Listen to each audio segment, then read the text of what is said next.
Hello साथियों, नमस्कार, आदाब, सत श्री अकाल। मैं अमन एक बार फिर आपके अपने परिवार आर के ग्लोबल इंस्टीट्यूट प्रयागराज की धरती से आपका हार्दिक स्वागत, अभिनंदन व वंदन करता हूं। हम देखते हैं, आज हम देखेंगे रसायन विज्ञान।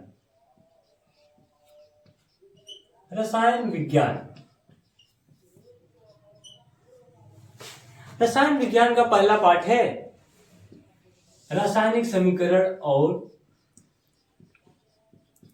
रासायनिक समीकरण और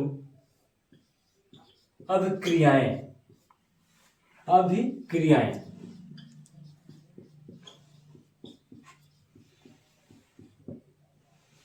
हम लोगों ने कल साइंस को देखा था, रसायन विज्ञान को देखा था, फिजिक्स को देखा था, भौतिक विज्ञान को देखा था, जीव विज्ञान को देखा था। आज हम रसायन विज्ञान के पहले चैप्टर रासायनिक अभिक्रियाएं एवं उनके समीकरण को देखेंगे। ऐसा परिवर्तन जिनमें नए पदार्थ की उत्पत्ति होती है उसे रासायनिक अभिक्रिया कहते हैं। आइए देखते हैं रासायनिक अभिक्रिया बनाते समय कुल कितने पार्ट होते हैं। तो सबसे पहले अभिकारक होगा। अभिकारक बराबर उत्पाद। अभिकारक किसे कहते हैं? जो रासायनिक अभिक्रिया में भाग लेता है उसे अभिकारक कहते हैं। जो रासायनिक अभिक्रिया होने के बाद उत्पन्न होता है उसे अभिकारक कहते हैं, उत्पाद कहते हैं। जो रासायनिक अभिक्रिया में भाग लेता है उसे अभिकारक, जो रासायनिक अभिक्रिया के बाद उत्पन्न होता है उसे उत्पाद कहते हैं। यहां तक बात फाइनल हो गई। तो आइए देखते हैं उदाहरण क्या होता है, उत्पाद में क्या होती है।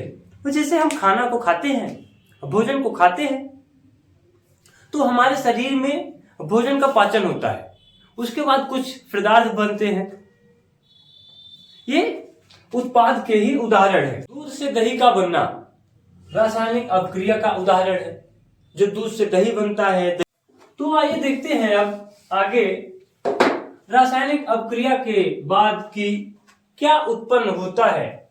रासायनिक अभिक्रिया से क्या क्या उत्पन्न होता है, रासायनिक अभिक्रिया से क्या क्या उत्पन्न होता है। तो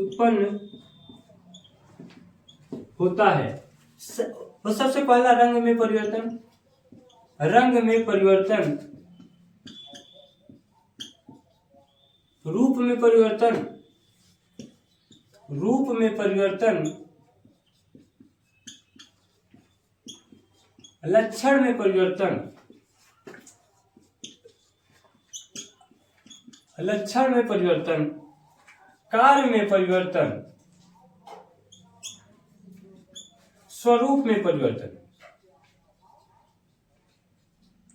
और रासायनिक अभिक्रिया के बाद, रासायनिक अभिक्रिया उससे ही कहते हैं जब कोई नया पदार्थ बनता है उससे रासायनिक अभिक्रिया कहते हैं। तो उसमें ये सब परिवर्तन हो जाते हैं। रंग में परिवर्तन, रूप में परिवर्तन, लक्षण में परिवर्तन, कार्य में परिवर्तन, स्वरूप में परिवर्तन। रासायनिक अभिक्रिया प्रदर्शित करना।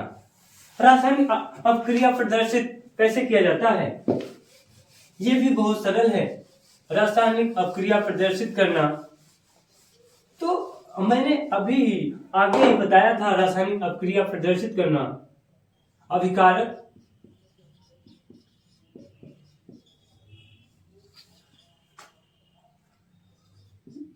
उत्पाद।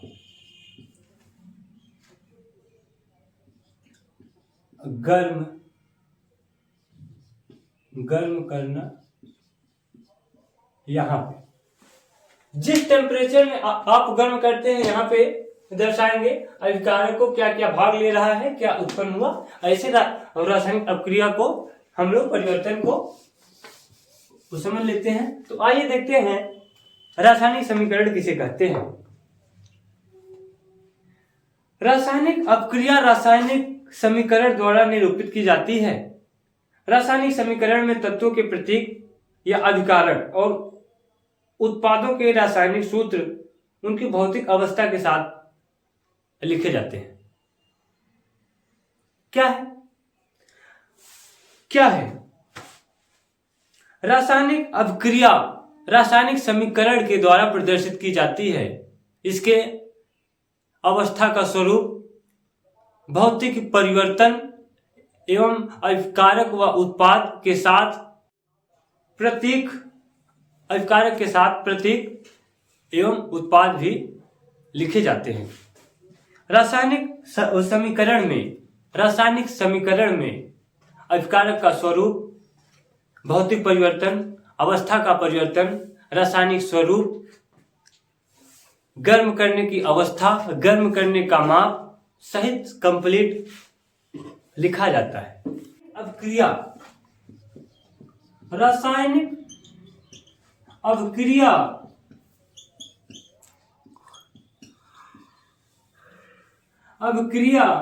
का स्वरूप व अवस्था जैसे ताप, दाब,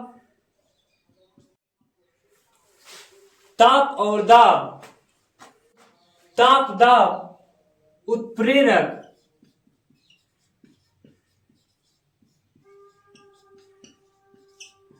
आदि को तीर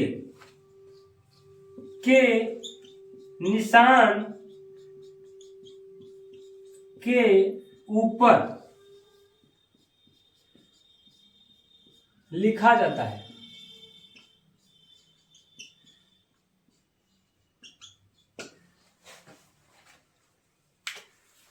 आप लोगों ने क्या देखा? रासायनिक स्वरूप व अवस्था जैसे ताप, दाब, उत्प्रेरक आदि के निशान के ऊपर लिखा जाता है, उसे ही रासायनिक समीकरण कहते हैं।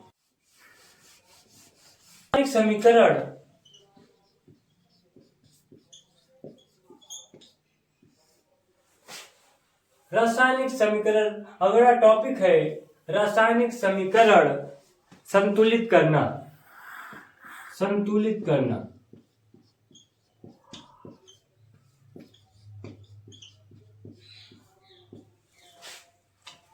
रासायनिक समीकरण संतुलित करने के लिए द्रव्यमान संरक्षण का नियम पढ़ना होगा।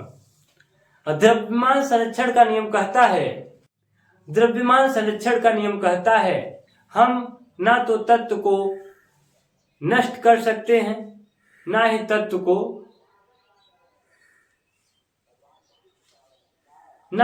का निर्माण कर सकते हैं। द्रव्यमान संरक्षण का नियम क्या कहता है? रासायनिक समीकरण को हम ना ही तत्व को नष्ट कर सकते हैं, ना ही तत्व का निर्माण कर सकते हैं। हाँ, एक रूप से दूसरे रूप में परिवर्तन कर सकते हैं, उसे द्रव्यमान संरक्षण का नियम कहते हैं। रासायनिक समीकरण को संतुलित करने के लिए हमें चरणबद्ध नियमों की आवश्यकता होती है। जैसे नियम नंबर 1,